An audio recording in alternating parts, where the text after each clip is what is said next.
Assalamualaikum warahmatullahi wabarakatuh. Saya Muhammad Rifki Santoso. Pada kesempatan ini, saya akan sharing tentang saham. Materi ini adalah materi pembelajaran untuk mahasiswa Universitas Pembangunan Pancabudi. Nah, materi yang akan saya bahas adalah mengenai pengertian saham, kemudian jenis saham apa saja yang ada. Ya. Nah, sekarang kita masuk ke materi pertama, yaitu pengertian saham. Nah, saham itu apa? Nah, saham itu adalah tanda bukti penyertaan kepemilikan modal atau dana pada suatu perusahaan. Nah, suatu perusahaan itu bisa menjual hak kepemilikannya dalam bentuk saham atau stok. Ya, jadi kalau misalnya ada yang ingin mempunyai kepemilikan di satu perusahaan, maka belilah saham perusahaan tersebut. Itu tersedia. Kalau perusahaan go public itu tersedia di pasar bursa. Nah, saham juga didefinisikan sebagai kertas yang tercantum dengan jelas nilai nominalnya. Kemudian nama perusahaannya, dan diikuti dengan hak dan kewajiban yang dijelaskan pada setiap pemegang sahamnya. Jadi kalau misalnya satu lembar saham 1 juta rupiah, maka pemegang saham tersebut punya penyertaan sebesar 1 juta di perusahaan tersebut, dan hak-haknya apa saja itu tertulis di saham tersebut. Nah, jika perusahaan mengeluarkan satu kelas saham, jadi saham itu ada beberapa kelas, beberapa jenis. Dan kalau hanya satu saja, maka itu termasuk namanya common stock, saham biasa. Kalau dua, disebutkan ada preference stock, macam-macam Nanti kalau cuma satu aja berarti itu common stock. Nah, untuk menarik investor dalam menanamkan modalnya di suatu perusahaan, maka perusahaan bisa mengeluarkan jenis saham yang lain, misalnya saham preference. Nah, nanti kita bahas apa itu saham preference, apa saham biasa atau common stock. Nah, ini masing-masing saham mempunyai karakteristik jadi ada keuntungannya, kerugiannya dari masing-masing pihak, dan hak dan kewajibannya apa saja. Karena preference itu biasanya ada hak khusus seperti itu Nah, kemudian sebelum kita masuk ke jenis saham tadi saya juga ingin menjelaskan itu di bursa saham. Kalau misalnya ada yang ingin investasi di saham, bisa beli di bursa. Nah, itu ada namanya blue chip stocks. Saham blue chip, seperti itu Ini saham perusahaan-perusahaan yang mempunyai profit dan dividen yang besar.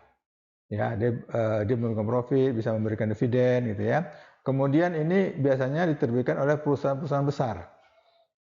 Perusahaan sudah mapan dan keuangannya sudah baik. Sehingga orang mau memperjualbelikan saham ini, tersedia di pasar. Dan ini biasanya leader, dia menjadi pemimpin di industrinya, industri otomotif misalnya perkebunan. Nanti dia leader sehingga dia dikatakan blue chip, Banyak yang tertarik sama saham ini, karena tadi kondisinya perusahaannya sudah bagus, sudah mapan. Kemudian ada namanya income stock. Ini saham yang memberikan dividen di atas rata-rata. Jadi kalau orang yang mengumpulkan saham ini dia mengharapkan dividennya.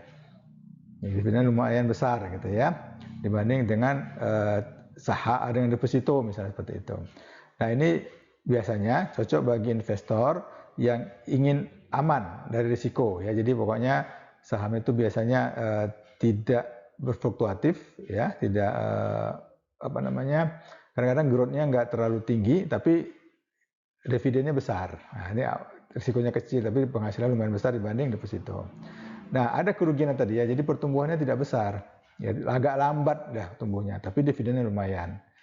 Nah, ini cocok bagi investor yang tidak mau menanggung risiko atau mengelak risiko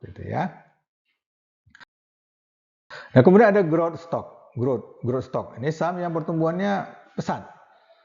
Labanya pesat, tumbuhnya besar, kemudian nilainya juga tumbuhnya cukup lumayan besar.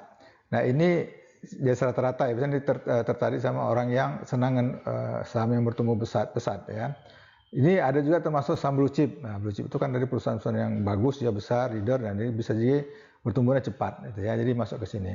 Cuma sayangnya ini dividennya biasanya agak kecil, ya. Kenapa kecil? Karena dia dipakai untuk investasi lagi, tidak dibagikan. Kalau yang income stock tadi kan growth-nya rendah, nah dibagi dividen sehingga modalnya labanya itu digunakan untuk investasi berkecil kan dibagi dividen. Nah kalau yang growth stock ini dividen kecil karena labanya digunakan untuk pertumbuhan, untuk ekspansi seperti itu, ya.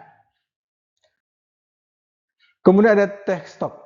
Nah, teknologi stock ini saham di sektor teknologi, ya. Saham-saham sektor teknologi ini biasanya agak sedikit berisiko, so tinggi lah ya karena dia fluktuasi. Karena kan teknologi itu cepat berubah, ya kan? Nah, kalau perusahaan itu dia tidak melakukan riset, tentu dia akan ketinggalan. Tapi kalau dia leader di situ akan tinggi pertumbuhannya, gitu. Jadi saling bersaing antar perusahaan teknologi ini. Ya, jadi bisa menguntungkan kalau lagi dia misalnya ada risetnya itu bermanfaat, produknya laku, tentu dia tumbuh cepat. Tapi kalau misalnya udah kalah sama perusahaan lain, tentu akan rendah pertumbuhannya, ya. Ini kadang-kadang dipakai untuk spekulasi, ya. Orang-orang yang trading di stok sering menggunakan saham teknologi ini untuk spekulasi, gitu ya. Karena dia melihat, oh ini ada risetnya nih, ini bakal tumbuh, dibelinya. Dia berspekulasi nanti tinggi seperti itu, gitu ya. Oke. Kemudian speculation stock. Nah, ini saham-saham yang digunakan spekulasi dan biasanya itu kurang konsisten suksesnya. Ya, salah satu di antara saham teknologi yang tidak melakukan perusahaan teknologi yang tidak melakukan riset dengan baik, ya, dengan continue gitu ya. Nah, ini juga tergantung kondisinya. Ya, kalau lagi nasib baik, sukses gitu ya. Nah, jadi kadang bisa dipakai untuk spekulasi gitu ya. Kemudian potensinya juga bisa besar tapi tidak konsisten ya. Misalnya dalam kondisi tertentu ada kebijakan gitu kan, nah dia nasib baik naik gitu, tapi ini selesai itu turun lagi gitu, itu yang spekulasi. Dan earningnya tidak pasti dan tidak stabil, ya, jadi berfluktuasi sehingga ini sering dipakai orang untuk itu dari spekulasi, jadi untuk istilahnya goreng-gorengan gitu ya, seperti itu. Nah ini tidak membagikan dividen atau kalaupun ada dividennya kecil, ya karena tidak stabil tadi, maka perusahaan tidak berani memberikan dividen yang besar karena dia butuh dana untuk ekspansi, gitu ya. Kemudian cyclical stock, ini saham yang earningnya tergantung pertumbuhan ekonomi. Ya kalau pertumbuhan ekonomi bagus dia naik, gitu ya. Pertumbuhan ekonomi turun dia turun nilainya, gitu. Jadi tidak stabil ya, berdasarkan siklus seperti itu. Nah ini biasanya perusahaan yang produknya jangka panjang, tahan lama, ya misalnya rumah, mobil, gitu kan. Nah kalau orang pertumbuhan ekonomi bagus, tentu harga rumah naik dan orang banyak beli rumah. Nah naiklah harga sahamnya. Tapi begitu ekonomi lusuh, orang nggak beli rumah, gitu ya, karena nggak ada duitnya. Jadi pertumbuhan sahamnya juga tidak tumbuh ya, malah turun. Karena apa? Karena produknya tidak laku secara signifikan seperti itu ya. Jadi tergantung bisnis cycle ekonomi. Bisa juga ada tergantung dengan musim, ya gitu ya. Misalnya perusahaan yang pertanian biasanya itu ya musiman seperti itu. Nah, itu juga tergantung masuk dalam cyclical stock ini. Kemudian ada defensive stock. Ini harga saham stabil atau meningkat ketika ekonomi meningkat. Ya, ini barangnya ini sama stabil karena ini biasanya dibutuhkan masyarakat. Ya, produknya dibutuhkan. Nah, ini stabil dia sama itu. Begitu dia ekonomi meningkat, tentu orang akan membeli produk ini karena meningkat, nanti sahamnya naik. Ini biasanya di sektor fasilitas publik, ya itu ya.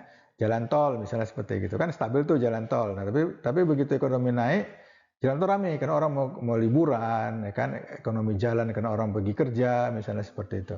Jadi kalau misalnya ekonomi lesu kan orang nggak mau liburan, jalan tol kurang gitu ya. Tapi dia stabil, nggak akan turun jauh dari yang biasanya.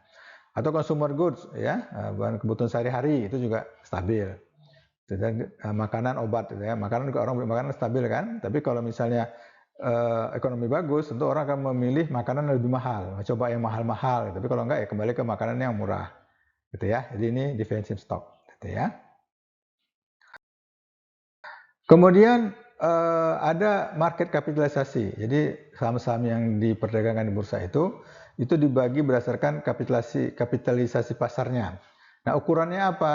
Nilai pasarnya yaitu berapa lembar saham yang diperdagangkan, yang beredar, dan kemudian berapa nilainya per lembar.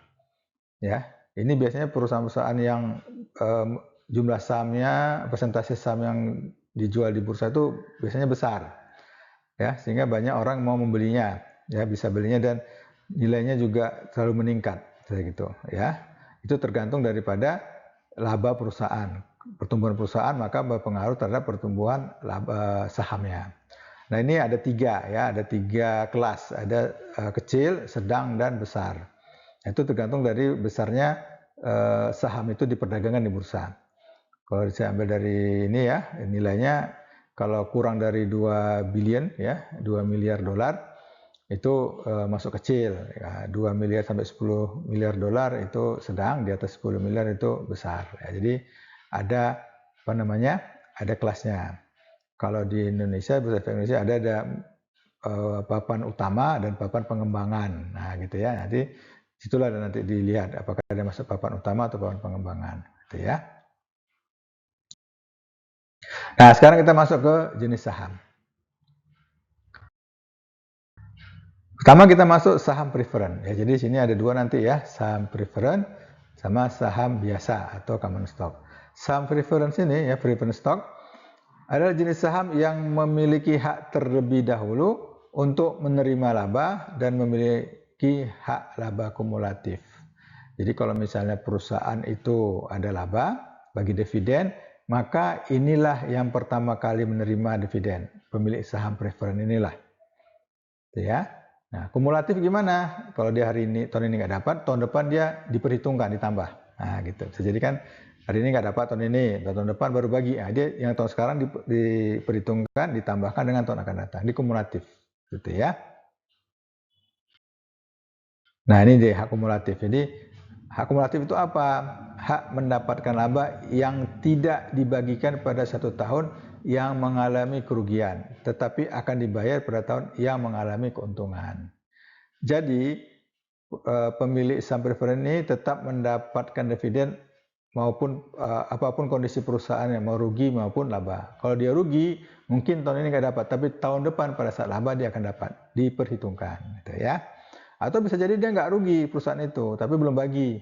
Nah, mungkin digunakan untuk ekspansi dulu, tapi nanti tahun depan pada saat dibagi dividen dia dapat, diperhitungkan, yang nggak dapat itu tambahkan, seperti itu. Kumulasi, dia kumulasi seperti itu, ya. Jadi inilah salah satu keuntungan pemilik saham preference. Perusahaan mau untung, mau rugi, nggak bagi laba, dia punya hak atas dividen, cuma pembagiannya nggak bisa jadi tidak di tahun yang sama, mungkin di tahun berikutnya, gitu ya. Sehingga dia bisa memperoleh laba dua kali, ya, menerima dividen dua kali, ya. Jadi kalau misalnya tahun kemarin nggak dapat, tahun ini dapat, ya kali dua lah, kemarin berapa, sekarang tambahkan berapa, gitu ya. Kemudian ada namanya sifatnya, ya. Jadi saham preference ini sifatnya hibrid, antara obligasi dan saham biasa. Jadi kalau saham preference ini dia disebut mirip obligasi karena dia punya hak mendapatkan bagi hasil. Ya, kalau obligasi itu kan kalau orang punya obligasi kan dapat bunga, ya, nggak mau tahu perusahaannya rugi atau laba, kan gitu. Sehingga dia harus dapat punya bagian, ya, dapat bagi bunganya dibayarkan kalau obligasi. Nah, begitu juga dengan saham preference. Pemilik saham preference tetap mendapatkan dividen apapun kondisi perusahaan itu, apakah dia laba atau rugi, ya. Kalau saham biasa, ya dapat kena laba. Nah, karena dapat juga penghasilan kena laba, ya, gabungan. Dan juga punya hak atas perusahaan berdasarkan nilai sahamnya, gitu ya. Kemudian saham preference ini mempunyai hak prioritas atas dividen, ya. Dia tetap, ya, tetap, dan atas aktiva jika terjadi likuidasi. Jadi misalnya gini, perusahaan punya laba mau dibagi dividen sebesar 10, misalnya gitu kan. Nah, siapa yang pertama kali dibagikan dapat dividen? Pemegang saham preference dulu dapat. Kalau ternyata hak pemegang saham preference itu adalah 12, maka dia dapat 10. Nah, yang 12 lagi, 2 lagi itu tahun depan diterimanya. Kan habis tuh labanya dibagi dividen kepada pemegang saham preferen. Pemegang saham stok nggak dapat apa-apa. Kan udah habis. Nah, itu maksudnya itu ya, hak dulu.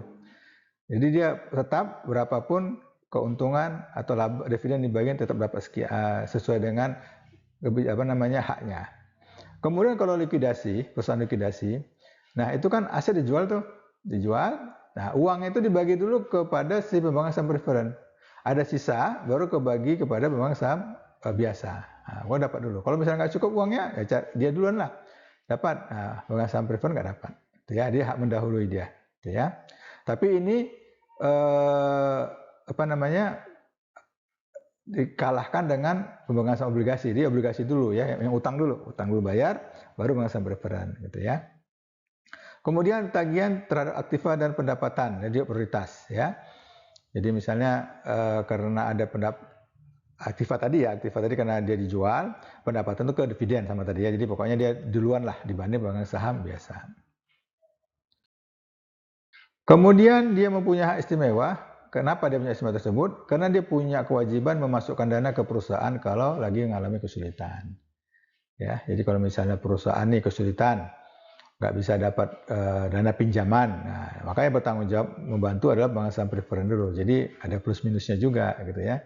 Dia punya hak dividen utama, tapi kalau perusahaan mengalami masalah keuangan, butuh dana, maka pemegang saham preferen lah yang pertama kali diminta untuk membantu keuangan perusahaan. Dia harus membantu. Makanya dia punya hak istimewa, gitu ya. Kemudian juga bisa diterbitkan dengan tingkatan-tingkatan atau karakteristiknya, ya bisa misalnya hak suara, ya, preferen tipe A, tipe B, gitu, silakan lah. Itu tergantung dari perusahaan memberikan saham preferensinya. Kemudian ada kekurangannya juga, ya. Pemegang saham preferen ini tidak bisa memilih direksi. Nah, tapi punya hak suara dalam kondisi tertentu. Jadi direksi itu sebenarnya dipilih oleh pemegang saham biasa. Ya, pemegang saham preferen nggak bisa memilih direksi, tapi dalam kondisi tertentu dia bisa punya hak suara, gitu ya. Kemudian dia juga bisa memiliki hak konvertibilitas. Nah, bisa diubah menjadi saham biasa. Ya, jadi tergantung kesepakatan. Ya, pada saat penerbitan itu dia punya hak apa gitu ya. Nah, kalau misalnya si pemegang saham preferen itu ingin punya hak konvertibilitas, ya silakan nanti dibikin haknya gitu. Karena tergantung perjanjian dengan perusahaan yang menerbitkan saham tersebut. Ya, ada nggak hak tersebut, hak mengkonversi ini, gitu ya. Oke. Kemudian pembagian keuntungan atau dividen dia jumlahnya tetap. Kalau pemegang saham biasa kan tergantung laba, ya. Kalau labanya besar, jumlahnya besar, gitu ya. Dividennya besar, gitu. Tapi labanya kecil, ya dividennya kecil, gitu. Tapi kalau pemegang saham preferen tetap berapapun keuntungan perusahaan, dividen dibagikan tetap jumlahnya diterima oleh pemegang saham preferen. Misalnya 10% misalnya ya, 10% dari nilai nominal, misalnya jumlah 100, ya gitu ya, 10% 10. Nah, pokoknya tiap tahun dapat terima 10 lah. Nah, gitu. Ya. Berapapun dividen dibagi, dia dapat terima 10. Kalau dibagi cuma 5, berarti sisanya 5 lagi tahun depan harus diterimanya. Gitu ya. Pokoknya tetap. Oke. Nah, itu tadi ya, efeknya dia tidak bisa menikmatin kalau perusahaan itu labanya besar. Nah, ya kan? Perusahaan bagi dividen 2.000, nah, dia dapatnya 10, sisanya bukan saham biasa gitu ya, karena dia tetap. Itu kerugiannya ya. Oke. Kemudian tadi ya, hak terhadap aktiva ketika dilikuidasi. Nah, didahulukan dulu. Ya, misalnya perusahaan likuidasi nih, jual asetnya. Kan bagi dulu kepada si pemegang saham preferen, baru kepada pemegang saham biasa. Tapi kalau ada utang dulu biasanya ya, urutannya utang dulu, sudah selesai utang dibayar, baru kepada pemegang saham preferen, baru kepada pemegang saham biasa. Gitu ya. Kemudian ada namanya convertible preference stock. Ya, jadi ini diberikan hak ya, ini jenis saham preferred ya, dia sifatnya convertible preference stock. Jadi pemegang saham preferred ini ya punya hak untuk mengkonversi saham preferrednya kepada saham biasa, gitu ya.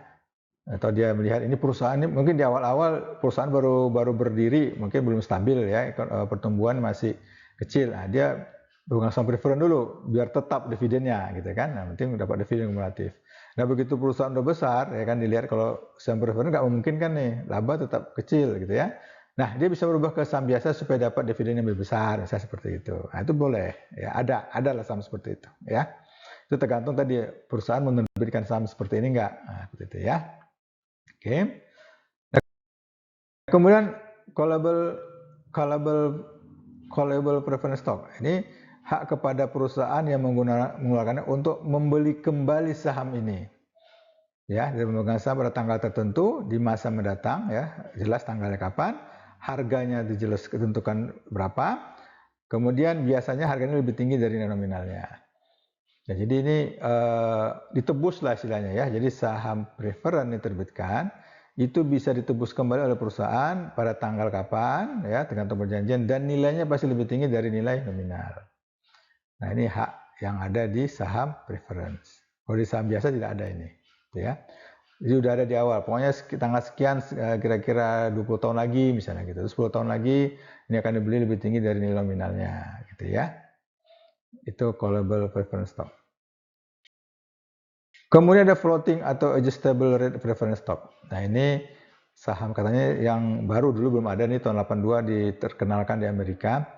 Ini adalah pemberian dividen kepada pemegang saham preference stock itu berdasarkan tingkat pengembalian atau return dari surat utang negara, treasury bill. Nah, gitu ya.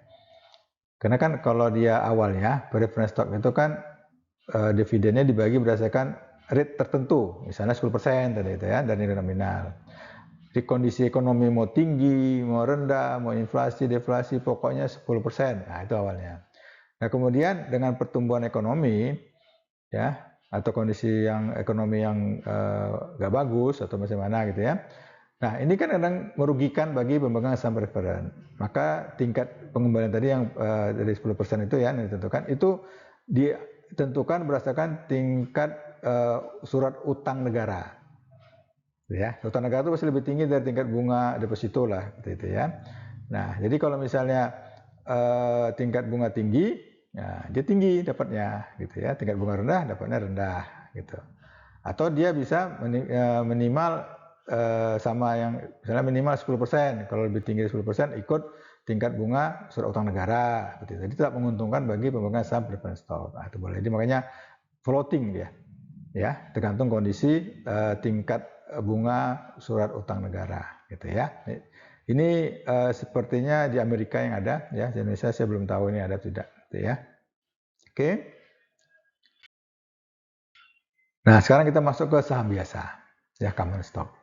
Saham biasa ini merupakan surat bukti kepemilikan atau surat bukti penyertaan atas satu perusahaan yang mengeluarkannya. Sama kayak tadi preference stock ya, ada bukti penyertaan atas satu perusahaan. Nah, ini pasti perusahaan PT, perusahaan terbatas ya. Jadi untuk firma, CV itu tidak ada saham, ya, hanya PT yang ada saham. Dan ini juga membagikan dividen kepada pemiliknya, ya. Jadi orang yang mempunyai saham itu dapat bagi hasil return dalam bentuk dividen. Ya, di pemegang saham biasa juga dapat. Kemudian, nah, ini biasanya dibagikan pada akhir tahun. Tapi saat ini bisa juga ada di pertengahan tahun berjalan, namanya dividen interim. Nah, ada seperti itu ya.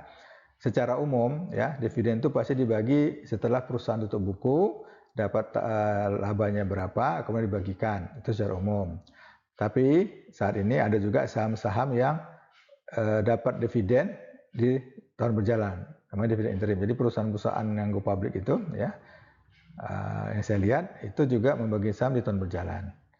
Ya, itu mungkin untuk memberikan keyakinan atau return kepada pemegang sahamnya supaya tetap memegang sahamnya, nah, gitu, tidak dilepas seperti itu ya.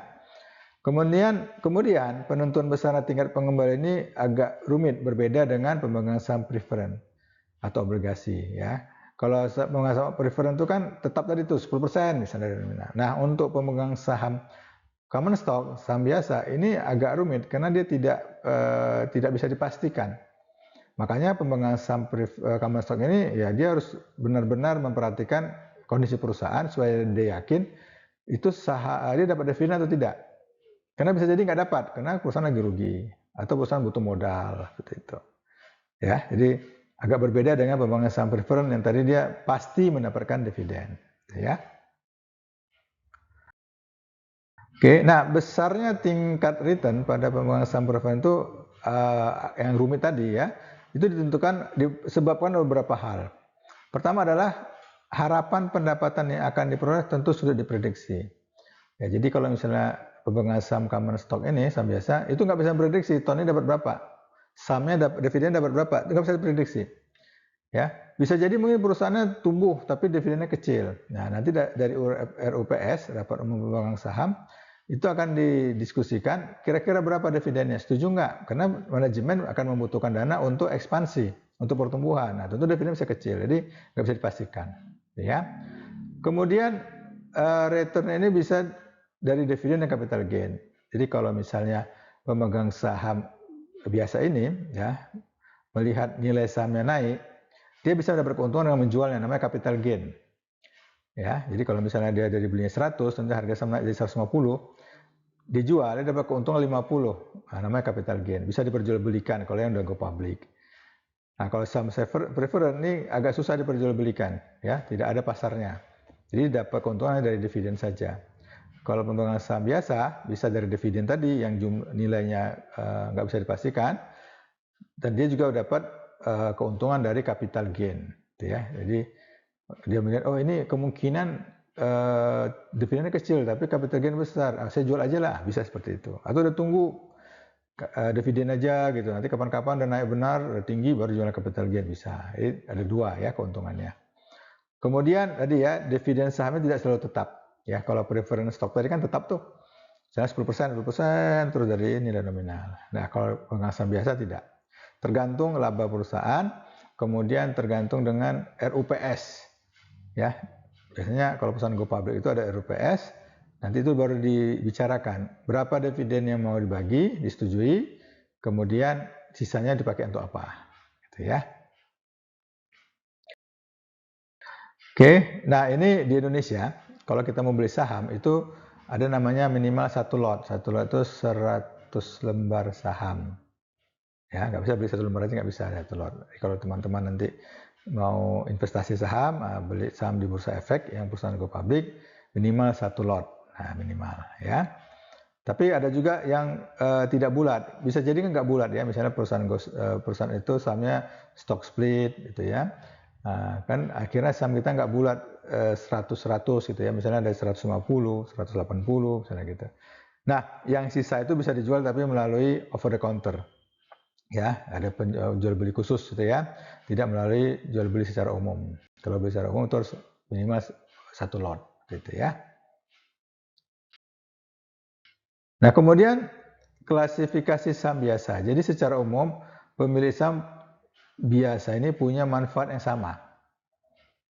Ya, secara umum seperti itu. Jadi kalau tidak ada kelas ya, berarti sama semua manfaatnya. Ya, satu suara, satu lembar saham, satu suara misalnya seperti itu. Ya, itu secara umum. Jadi tidak ada. Nah, kalau dibuat kelas-kelasnya itu berarti ada hak yang berbeda, ya. Tergantung kelasnya apa, syaratnya haknya apa tergantung. Ya, tergantung dari yang ada di saham tersebut. Dituliskan apa gitu. Nah, ini ada perbedaan adalah masalah hak suara. Ya. Nah, suara ini pemegang saham biasa itu berbeda, ya. Ini saya ambil contoh di Facebook ya. Misalnya Facebook menerbitkan saham biasa ada namanya kelas A, ada kelas B kayak gitu. Kalau kelas A itu dia diperdagangkan di pasar. Ya kan? Nah, siapa aja boleh beli. Itu berarti satu lembar saham, satu suara. Nah, itu umum. Nah, khusus untuk pendirinya ya saham biasa itu nggak diperjualkan di umum. Tapi kalau mereka mau menjual ya silahkan, tapi nggak diperjualkan. Nah, ini diberikan hak khusus ya. Jadi satu lembar itu 10 hak suara gitu. Ya, ini bisa, ya boleh aja ya, karena ini kan tergantung perusahaannya, tergantung pendirinya, bisa seperti itu, gitu ya. Kemudian karakteristik ya. Nah, pemegang saham biasa ini punya hak prioritas untuk memilih direktur, komisaris, ketua komisaris ya, ketua komisaris, dia punya hak. Kalau pemegang saham preferen tidak ada haknya memilih ketua komisaris. Kemudian hak membeli saham akan diutamakan oleh perusahaan menerbitkan saham baru. Jadi gini, perusahaan itu bisa saja ekspansi dengan menerbitkan saham baru, menarik pemegang saham baru atau tambah modal yang menerbitkan saham baru. Nah, kalau diterbitkan saham baru, yang pertama kali diberikan hak untuk membeli adalah pemegang saham lama. Yang mana? Pemegang saham biasa. Pemegang saham preferen tidak punya hak untuk membeli saham baru. Hak pertama maksudnya gitu. Ya, jadi kalau seandainya diterbitkan saham baru 10 lembar, ternyata pemegang saham yang sudah ada itu mau belinya semuanya, udah berarti pemegang saham preferen nggak punya hak lagi, nggak bisa beli lagi, karena sudah dibeli oleh pemegang saham biasa. Tapi kalau misalnya masih ada sisanya, itu mungkin baru bisa dibeli oleh pemegang saham preferen. Ya, misalnya terbitkan 10, pemegang saham yang sudah ada, pemegang saham biasa itu belinya cuma 3, nah gitu kan. Nah 7 lagi, itu bisa dibeli oleh pemegang saham preferen atau masyarakat umum. Seperti itu. Itu bedanya sama pemegang saham preferen tadi ya. Kemudian tanggung jawab yang terbatas ya. Jadi pemegang saham biasa ini bertanggung jawab terhadap perusahaan berdasarkan jumlah sahamnya saja. Ya, tidak bertanggung jawab untuk tambahan setoran dana kalau perusahaan itu misalnya kesulitan keuangan. Jadi kan perusahaan pemegang saham preferen bertanggung jawab tuh butuh dana dia harus tambah misalnya begitu kan. Nah, pemegang saham biasa itu hanya bertanggung jawab sebesar jumlah penyertaannya pada saham biasa. Jadi kalau misalnya dia nyetorkan hanya 100, ya udah tanggung jawab sebesar 100 aja. Perusahaan rugi segala macam udah segitulah risikonya, gitu ya. Kemudian pemegang saham biasanya disebut juga dengan sekuritis tidak berpenghasilan tetap. Ya, tadi ya, dividennya kan tidak tetap setiap tahun. Berbeda-beda, tergantung besarnya laba perusahaan. Gitu ya.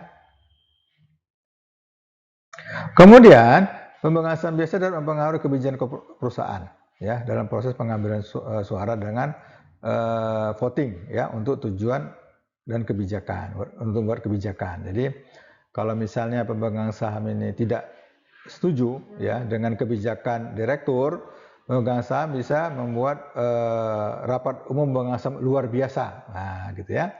Jadi dia bisa meminta manajemen untuk tidak mengambil keputusan yang merugikan, bisa seperti itu.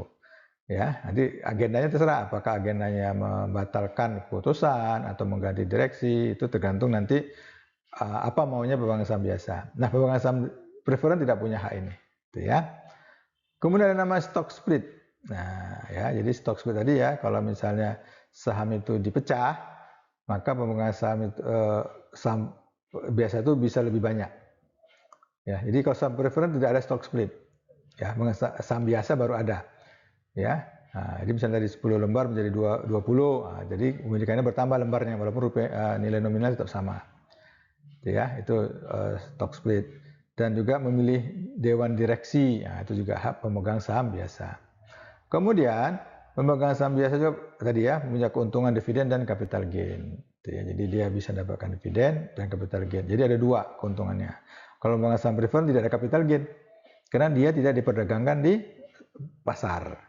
Nah, gitu ya. Oke. Kemudian hak pemegang saham biasa itu adalah hak kontrol. Ya, jadi tadi memilih direksi atau bisa menghentikan direksi kalau nggak cocok. Nah, gitu. Tapi ya harus quorum ya istilahnya ya. Jadi mesti ada suara terbanyak. Kan pemegang saham biasa itu jumlahnya bisa banyak, ya kan? Nah, nanti bisa mengadakan ROPS luar biasa ya. Nanti bisa memilih. Kalau ROPS biasa itu memilih direksi gitu ya, mana bagus udah masa jabatannya sudah berakhir. Kalau belum berakhir tidak cocok sama kebijakannya, dia bisa melakukan ROPS luar biasa. Kemudian tadi ya mengontrol siapa pemimpinnya. Jadi tadi memilih direksi, ketua komisaris ya bisa memilih yang mengelola perusahaan sehingga dia bisa mengontrol perusahaan. Kemudian hak menerima keuntungan ya. Jadi kalau perusahaan itu laba dapat keuntungan, tapi tadi setelah dibagikan kepada pemegang saham preferen dulu, sisanya lah seperti itu. Ya. Nah, jadi yang keuntungan kerugian yang masalah lain adalah tadi tidak semua keuntungan itu dibagi sebagai dividen. Nah, itu jadi keuntungannya hanya sebesar yang dia terima aja lah besar dividen. Tapi tadi setelah dibagi kepada pemegang saham preferen. Tapi kalau misalnya pemegang saham preferen tidak ada di perusahaan itu, ya berarti itu keuntungan dividen dibagi semuanya diterima oleh semua pemegang saham biasa. Oke. Nah, kadang-kadang ya atau sering lah ini ya, laba itu tidak dibagi semua sebagai dividen. Ya pasti sebagian digunakan untuk operasional perusahaan atau untuk ekspansi. Nah, inilah yang sering jadi perbincangan di RUPS. Ya kan? Nah, berapa kira-kira dividennya? Kalau pemegang saham kan pinginnya banyak-banyak tuh, dapat dividen gitu kan. Tapi direksi nggak mau, ya maunya sebagian. Kenapa? Supaya dia bisa punya dana untuk mengembangkan perusahaan untuk ekspansi. Nah, di sinilah harus ada penjelasan kenapa tidak semua dibagi dividen, ya. Kenapa tidak ekspansi? Kenapa nggak pakai utang semuanya? Nah, gitu. Nanti makanya di RUPS lah dibicarakan, gitu ya. Kemudian pemegang saham biasanya punya hak preemptif. Apa tuh hak ini preemptif?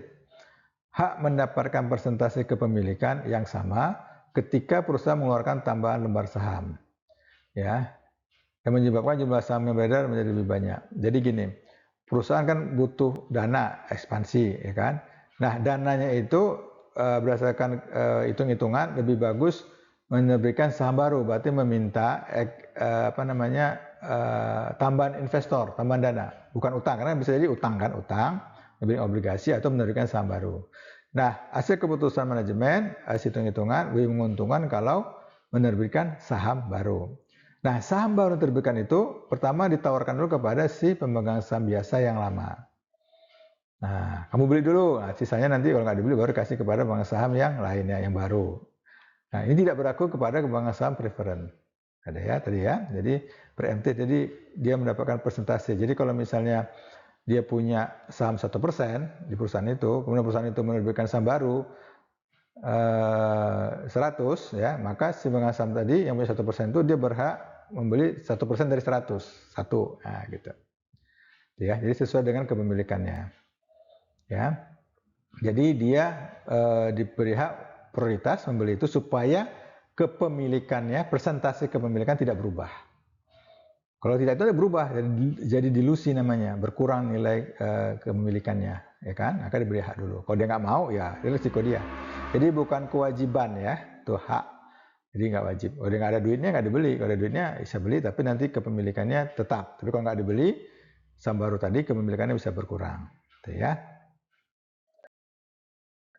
Kemudian, nah ini tadi ya. Jadi di dalam suatu perusahaan, hak kalau perusahaan itu ada likuidasi gitu ya, hak pertama tentu hak kreditur lah ya pasti ya.